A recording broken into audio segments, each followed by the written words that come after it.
Hey, good morning, everybody. Good morning, good morning. Morning, Imuku. Don't believe I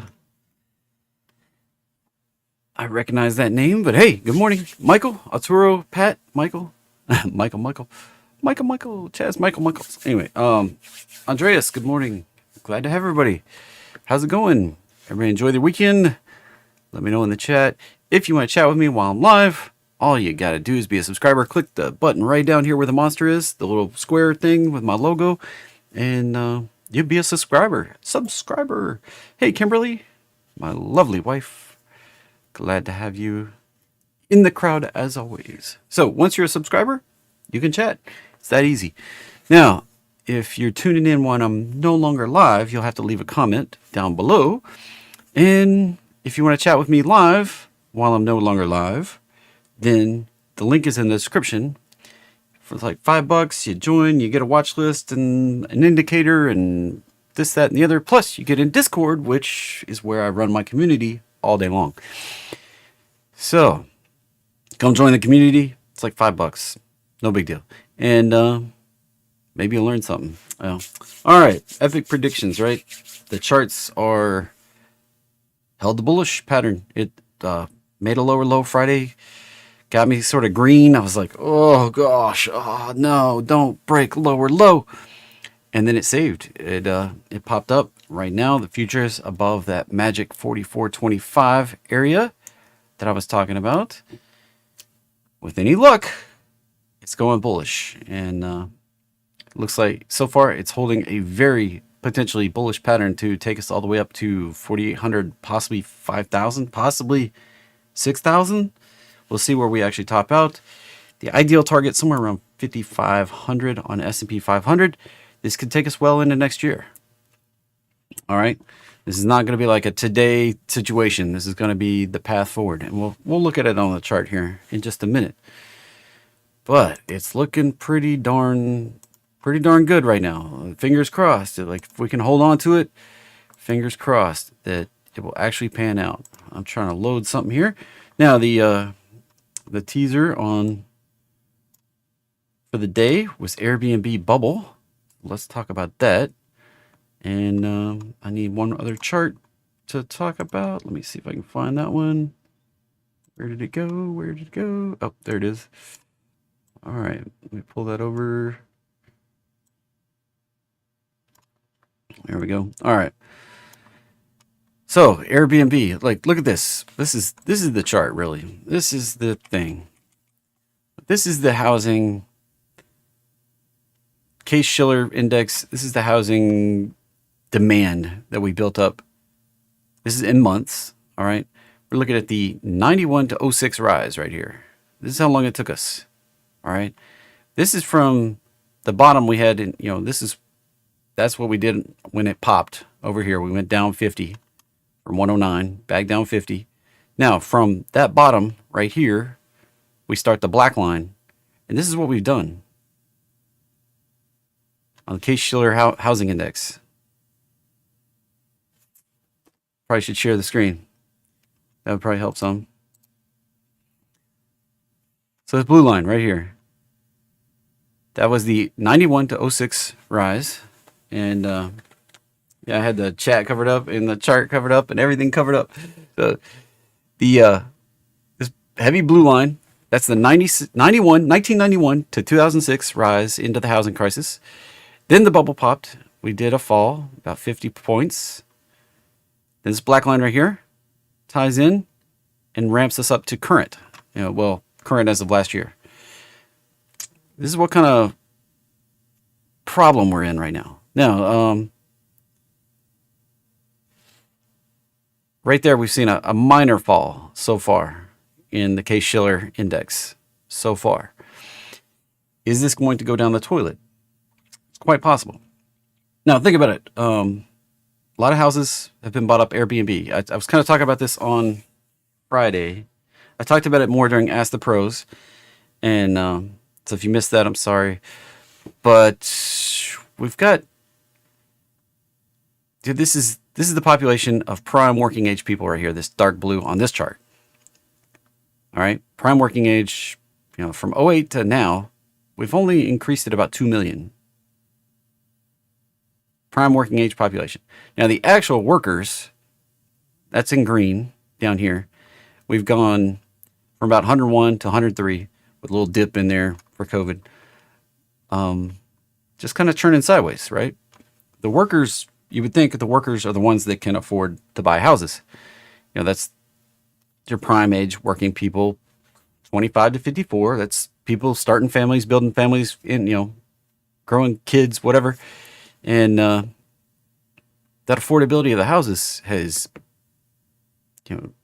plummeted. It's basically opposite to this. This is housing prices, not housing affordability. So as this shot up, affordability went, phew, and for an average person. So what is going on? I was talking about it, that right here we saw our entire U.S. population rise from 2019 to 2023. If we go back to 2008, we rose from 304 million to 335 million in the U.S. here. So added 31 million, but we added housing here. Now, in 2019, arguably, we didn't really have a housing emergency, like a giant shortage, right? But now we do. And between 2019 and 2023, the population rose 4 million, kind of a little slower than we had over the longer term. But we added 5 million housing units in that same time period. A lot of it's getting soaked up through investments, rentals, and Airbnbs. Airbnb kind of being the king problem maker there, if you will. So, what is the vertical axis on the first chart? That's just the Shiller index, all indexed up to 0. Go look up the Case-Shiller index. It's just indexing the move to 0. It's pulling everything to 0, but that's if you go look at the Case-Shiller index, that's whatever their scale is. All right. Now, this is interesting. This is by Redfin. We're seeing a decline. This is, thousands of homes bought a year by county records, analysis of county records, investment properties. They kind of assume when you buy something as an LLC or, anything other than an individual as being an investor.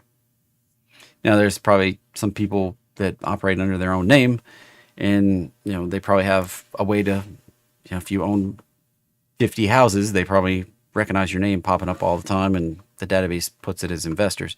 But in 2021, we were soaking up almost 100,000 houses. Now we're down to, that's per quarter, I guess, not per month, but per quarter. Now we're down to about 41,000. And that's still a lot of homes being purchased up for investments compared to, regular people, families being able to buy houses. You may be like, well, there's a case in the economy that, we need Airbnbs and this, that, and the other. And, but the housing that we're set up with just doesn't support that. It's now the thing that might happen. What if Airbnb stumbles? What if those people that are invested in Airbnbs have to liquidate for some reason? What if Airbnb rentals just stop due to potentially a greater depression down the road? And this isn't the problem. Like, I don't think this is going to be a problem this week or next month or next year, probably. But coming down the road, there is a huge, there's a systemic driver of this bidding war for rental properties is Airbnb model, monetizing individual properties. I mean, that's right there. Like, that's why the housing prices, Case-Shiller, skyrocketing. It's led to an artificial scarcity of housing in popular tourist destinations because you still have to have housing that the workers live in, no matter anything. One of the worst places in the country is right here in East Tennessee, in Sevierville, where Gatlinburg, Pigeon Forge area is, like Dollywood, where Dolly Parton's from. There's a huge problem. Like the Airbnbs have soaked up so much of the housing in that area that locals don't like. A lot of people live down here in Knoxville and drive up there every day, and it makes it hard if you're getting paid crap wages at an amusement park to try to make it work. So there's lots of amusement parks, not just Dollywood. There's all sorts of attractions up here, and at least we have a Buc-ee's. And I think it was the largest one in the country for like 10 days or something like that. Anyway, they built a giant Buc-ee's with the record number of pumps right off the exit there for Sevierville. So this is a problem to be aware of, that if we start seeing Airbnb have problems, that we may see housing bubble pop, and the housing bubble popping could be indicative that Airbnb has problems. So these two are hand in hand. I'll keep an eye on it. It's just something I've been researching the last few days as an interesting, different take on the housing shortage and problem. I mean, I keep hearing, like, every freaking news story I hear every morning, every night. There's an affordability housing crisis in Knoxville, and then nationwide, and all this stuff. And it's not a shortage of housing. We're actually building more housing than we've got people adding into the economy. But that housing is getting soaked up by rentals, and at some point we're going to come to a head. And this bubble shall pop, just like all other bubbles. Like it's kind of a fad. It's like there were crazy donut shops everywhere. There were cupcake shops everywhere. There were it's a fad that comes and goes. Like there's right now rental's the hot investment. Maybe in some form fashion it's going to probably continue, but I think a bunch of these people are going to get shaken out. And we see it over and over.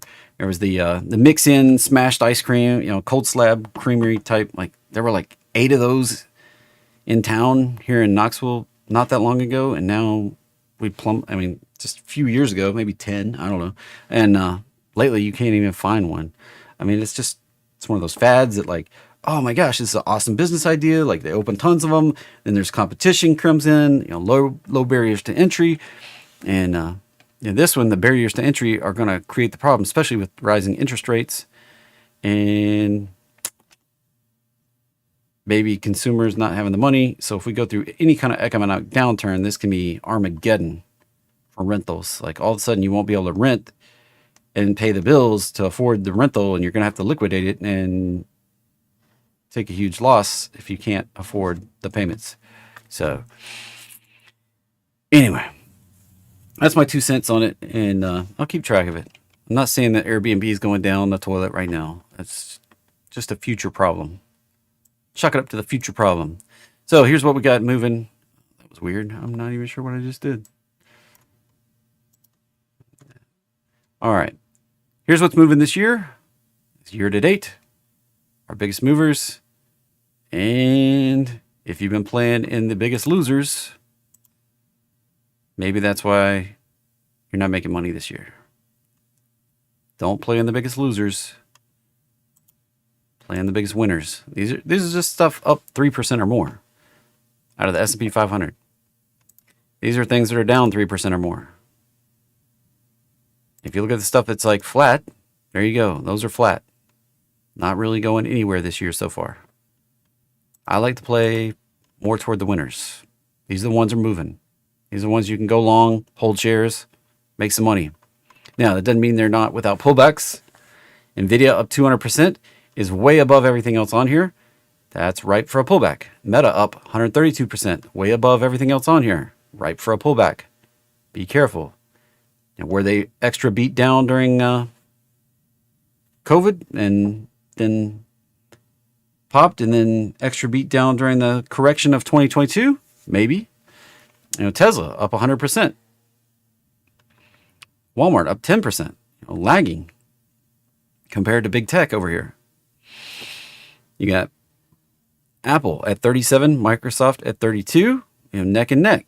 That's kind of the benchmark there, since those are the two largest companies, two big dogs out there in the S&P.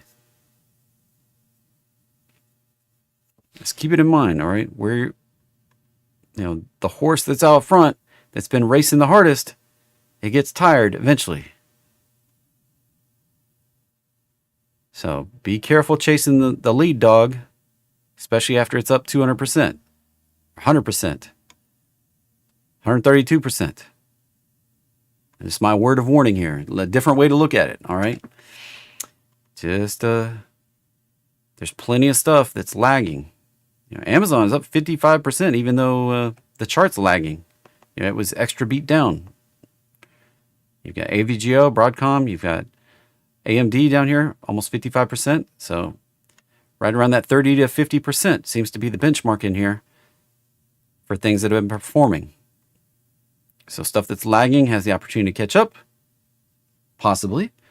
And stuff that's on the biggest losers list, that's probably the stuff to stay away from. At least until it gets its act together. Like JT, there should be opportunity to catch up. Well, maybe. Maybe not. There's reasons why these are all beat down.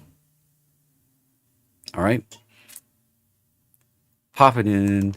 Doing the disclaimer, all trading involves a substantial risk of loss. Past performance not necessarily indicative of future results. I may be full of crap. I may never predict anything right again. Just keep it in mind. This presentation intended to be informational, educational, and fun, not a recommendation to buy or sell anything, financial estimate, or otherwise. Don't buy stuff from gurus. I mean, unless you trust them and you want to hang out with them, whatever. And you should be able to contact them. Like if customer service is the only way you can contact them, that's a bunch of bull crap. Anyway, if you desire personal financial advice, hire and consult a financial advisor. They have a fiduciary duty to take care of you in the United States anyway. So, jumping over, looking at the path here, S&P opened this morning. This is the next resistance here. If we break out above that high from right there on Wednesday, more than likely we're headed right here. Test this. If we can break above it, we're going on up. Going on up. Going on up. This was very corrective on the way down. This was not impulsive, which means this is not the start of a new trend going down. So we may see, this could be an A, B, C, and we end up right down here in the roadmap line. Entirely possible. Rally up like this, find resistance, and turn down one more time. That's entirely possible. But I don't see us starting a new long-term trend to a lower low at this point.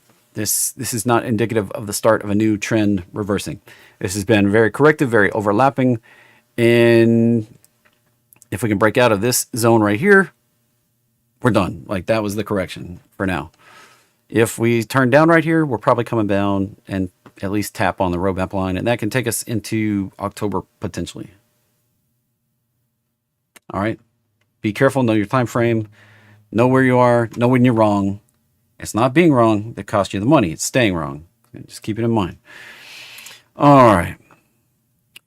Now, how do you think it will affect REITs, real estate investment trusts, and the dividend flow? Well, real estate investment trusts have been around for a long time. A lot of them don't acquire existing homes.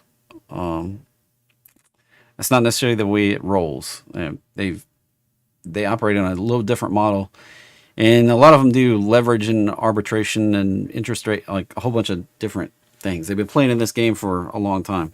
Now, newcomer real estate investment trusts may have a different issue, but commercial real estate has a problem. We know it has a problem, and we may see a commercial real estate Armageddon, and it may spill over into residential due to the overlap of investment properties. So this is all risks in the market. And wrong chart. Let me pull this up on the other one. ARE has been one that I've been looking at dropping out further. This is a bearish pattern, and it has not reached the target down here. It did reach the first target, but the ultimate target down around 100. Still expect this thing to bounce on down. Now, It did do this little baby kind of correction of the trend here. Yeah, this is in a downtrend. So this was a correction of the downtrend. The next target, 103, possibly 95. When and if it can continue lower. Right now it's holding that 786, this blue line right here, where the arrow's bouncing back and forth. Holding that, if we can get a daily close below that, we're probably coming down to 103. I did have a target at 100 for the bigger decline. That may or may not actually play out at this point. We'll have to see.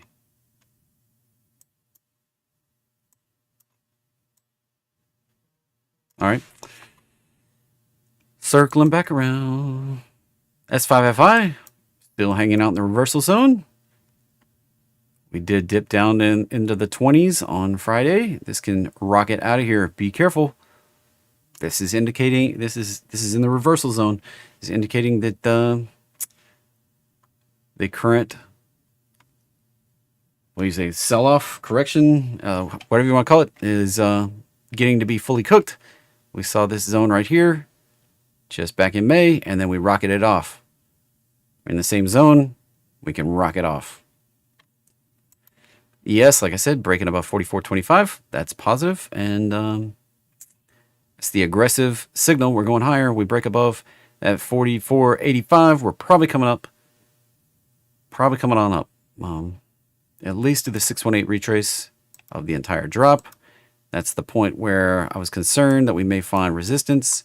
So I talked S&P numbers a second ago. ES numbers. This is S&P's futures. Slightly different. They got like a $10 or $20 difference in price depending on how close to expiration we are. We're coming up on the expiration in September. So we're getting near where they don't have a huge difference in price, but they do have a bit of difference. So this one ramping up, and at 45.30 to 45.75 area is where we could turn down from. Possibly as low as that 45.95. But if we get above that candle right there, we're probably pushing on up into that orange box, at least. If we can get above the orange box, above 45.80, going up to 4,700, more than likely, on the futures. NASDAQ looking a little different, but still very bullish setup here, cooking. Still cooking a very bullish setup. We do have the resistance right in here. That's 15, let's call it 15,490 up to about 15,730. Break above that, we're probably heading up to 16,400.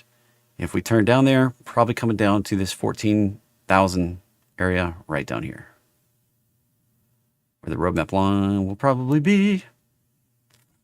It's that simple. Russell, watch for a bounce off the bottom of the roadmap line once again. If it can't break above this roadmap consolidation here, this one is in the roadmap line. These two aren't. Like, these two are well above. These are on two different. These two are on a similar path. Russell, small caps, completely different path here. We're down here under the roadmap line consolidating. This can lead to a further decline. Be careful. But if we break above this high, right here, I got the alert at like 1884, 1885. We break above that, probably coming up to at least this 1950 area. If we can get above that, break up, then and break above the downtrend line, probably heading to 21, maybe 2200 on Russell. Big opportunity. That's IWM, if you're unfamiliar. You knock a decimal off of these Russell numbers right here, and you'll get IWM's price. Same for ES. You knock a decimal off, go down to 443. That's roughly the SPY price. NASDAQ here, you got to divide by 41. A little more intensive math, and you get the QQQ price. Oil, looks like we're getting the bounce potential. Getting the potential bounce. I want to see it break above this high right here. Push back up through that. Then I'll probably be long, looking for oil to appreciate up to about 94. That's the next move. GC. Consolidating above the roadmap line. Not showing the most bullish pattern yet. If we get below that low from back here in June, probably extending down to 1824. Bitcoin consolidating at the bottom still. Next weekend, 3-day weekend, that tends to be bullish when crypto is in a bullish pattern, up whatever it is, 70% for the year. Let's pop over here and look. Year to date, 58% now. Year to date. So Bitcoin up 58%. Hard to say that's not bullish. I mean, it's in line with Apple and everything else right now. So Bitcoin and Ethereum, when they're in a bullish pattern, tend to go bullish on 3-day weekends. That's coming up next weekend for Labor Day. UCO is actually my pick for oil. UCO. It's a leverage instrument. Be careful trading leverage. Cuts both ways. Now, the big thing here, Ethereum is lagging Bitcoin. May outperform into the end of the year. May. I'm not for sure, but they both have a bullish pattern, and they've aligned their patterns now. You know, there for several weeks, several months, I was saying they were on two different paths. Their paths have aligned. So Ethereum has the opportunity to outperform on the next bullish run, the next bullish breakout. This thing has completed its correction that I needed to see. That was close enough to the 50% retrace. We're set to go, locked and loaded. And Bitcoin, a little different pattern, may underperform on the next move on a percent basis. Dollar still consolidating under this resistance. If we get above it, we're probably going up for the 618 retrace all the way back up here around 108. So AirBNB, there was the chart. Like, kind of pulled back. That was the exact pullback, hanging out the roadmap line. If we can break it back above this consolidation box where we've had all these highs, we just came back into it. Break it back above that. Probably going on the next extension, 163, 174. Possibly as high as 230 if we get really sparky.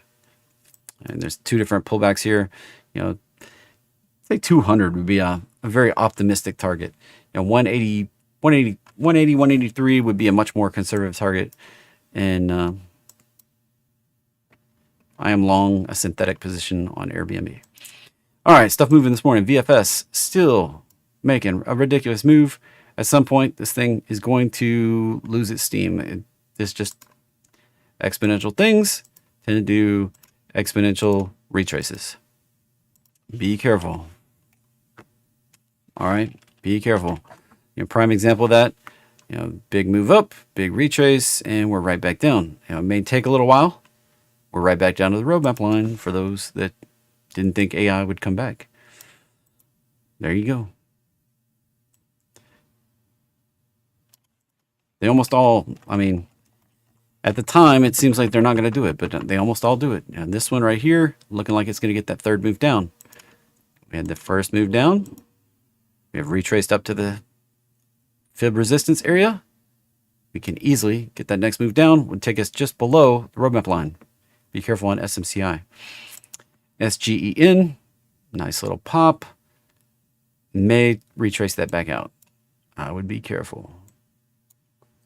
Has a history of not necessarily retracing fully. But that may be the pop. I mean, look, it pops, consolidates, drifts back down lower, pops, consolidate, drift back lower, that gap down, drifted back up, filled that gap, pop. It may drift back down and then pop again. It is a pharmaceutical. Be careful there. If you're not familiar with what I say, there's a few things that don't follow my patterns. Low price stuff under like $10. Pharmaceuticals, biotech, China stuff, leveraged instruments. Those are the kind of things that don't necessarily follow the patterns. They kind of do their own thing sometimes. That's why I usually try to go to the underlying on leveraged instruments, because the leverage doesn't always play out the right way. 3M looking pretty bearish. Might be on a path to, oh, we got close to 91, but we may reach down to 91. I'll have to see here.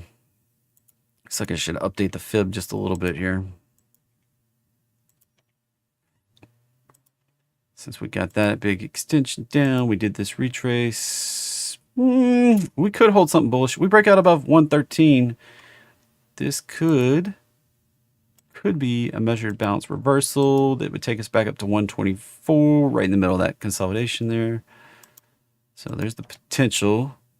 Got to get above the roadmap line, and really above that high would be the indication. Move above that, but then be careful because this is like 3 waves. That's usually a correction. This could be an A, a B, and a part of a C 3-wave correction into that 120 area. If it just held 117, that would definitely be a super cautious move, because that means this move and that move pretty much equal. It's like an echo, and that can take us lower low. HCMP, another therapeutic, biotech, pharmaceutical, all that stuff, same category to me. We're just inside the range, not really breaking out. It's found resistance with the lower high. Gives me caution, and I don't trade biotech, pharmaceutical stuff anyway. So Tesla, working on the bounce, Rongamer, our resident Tesla employee, on vacation. He'll be back in September. Potential for this thing to go. We do have the more conservative. We're at the aggressive entry. Conservative entry, a break above this consolidation up here, the 618. Back above 270. Probably taking us up to this 320 to 350 area on the next move. I drew all this way back when. It's just taking us a little longer to get going. You know, I thought we might do the bounce back here in July. It was August. I'm running a month behind.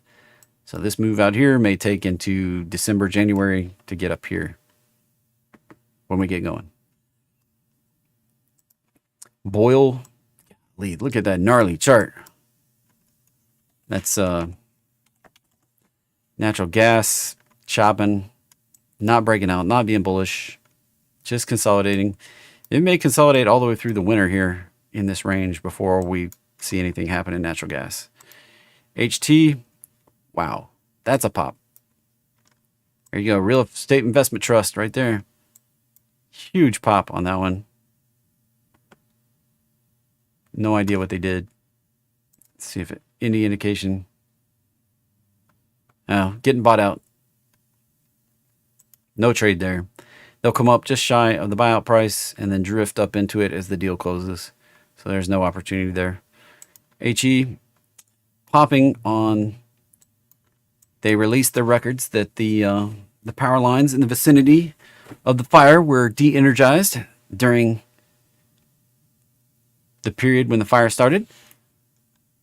And they popped a little bit. There's opportunity for this one to recover, potentially. They lost a lot of equipment, a lot of customers. Horrible thing that happened in Maui. So this one, once the dust settles, could be a recovery play.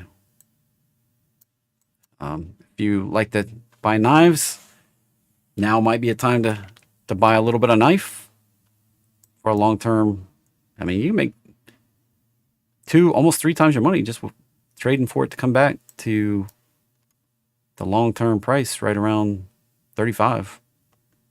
That's at least double your money. You wait for a 45 pop. Been a while since we've seen 45, but wait for a 45 pop and like 3 times your money. ZS, nice potential. Got to get above 153, 172, 184, 183. FNGU, still looking like we are working on the bounce here. Came down to the roadmap line, the target, and we next break above 182, 183, and really conservative entry above 200 and let's say 204. Probably on a path to get 250, maybe 278. And PSX, beautiful. Got to update the fib. Beautiful bounce, beautiful retrace, bouncing off the roadmap line. This is the conservative entry. Right, it didn't give you an aggressive entry. Conservative entry here, 55, 57. It is biotech, medical, related. Be careful, but that looks pretty solid for move out to 55, possibly 57 right there. Baidu just chopping on the roadmap line. Nothing to do. Probably going to get rejected and go lower, but otherwise it's just a giant sideways. Look, we've gone nowhere on Baidu. You could trade from the bottom to the top, to the bottom to the top, but I don't like to trade chop. It's just not my thing. I like trends. Yeah, HE's probably halted right now. It could be way higher. Let's see. Yeah, they released those records, so they probably did halt it. Like that giant pop was probably a halt. So THRN, giant pop, healthcare, package software, right up to the prior high.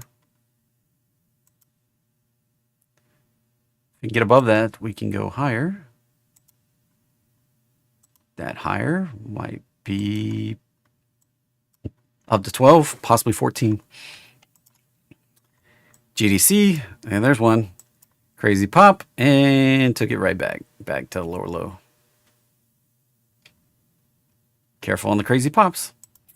PDD has potential to bounce here if we get a move up through 85, probably going up to 97, maybe 105.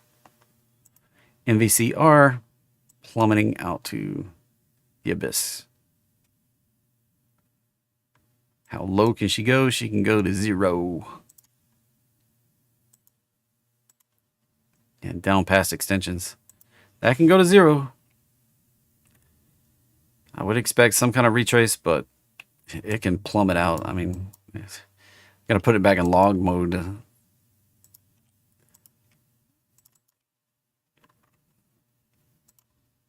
Chart in log mode so we can see. Yeah.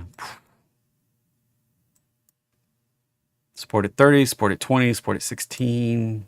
I don't even have the other fib turned on.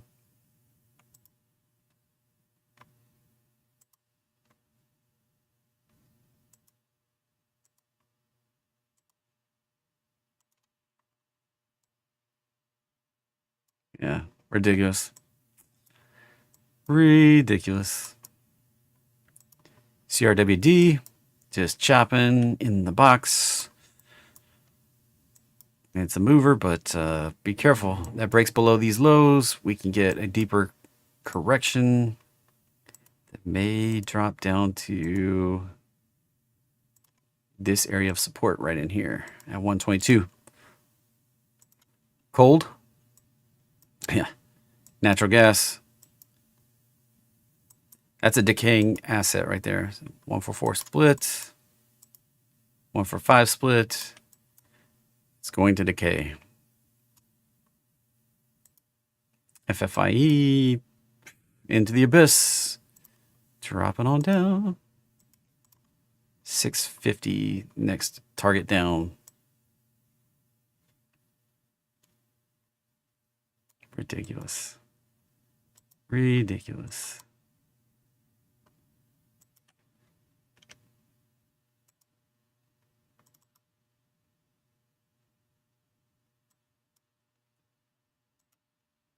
One for 80. Holy moly. Yeah, reverse splits are not bullish. So watch that one to go to 0. That's electric vehicles. All right, that's the end of the list for today. Bias for the day. Cautiously bullish. I'll give you that. Outline the pattern here. We're probably rallying up to here. If we can break above it, we're going bullish. If we bounce down, we're coming back lower low than we made right here. But then it should find support and turn up and go bullish. So we're either bullish now or bullish later. All right. There you go. Be careful out there. And you want to continue the conversation, I'll be in Discord. I don't think I have major stuff planned today. No other live sessions, so I should be there most of the day, reachable. Just tag me if you need me. And stay safe out there. The account you save, maybe your own. Thanks for watching. Make sure you hit the bell for notifications when I go live again tomorrow. Plus, tomorrow at 5 p.m. is the only time I do 30 minutes of awesome, where it's your requests for at least 30 minutes. If you got requests, you want me to check out your ticker, make sure you come check me out at 5 p.m. tomorrow. Make sure you're subscribed. and hit the bell so you know when I go live. Bye for now.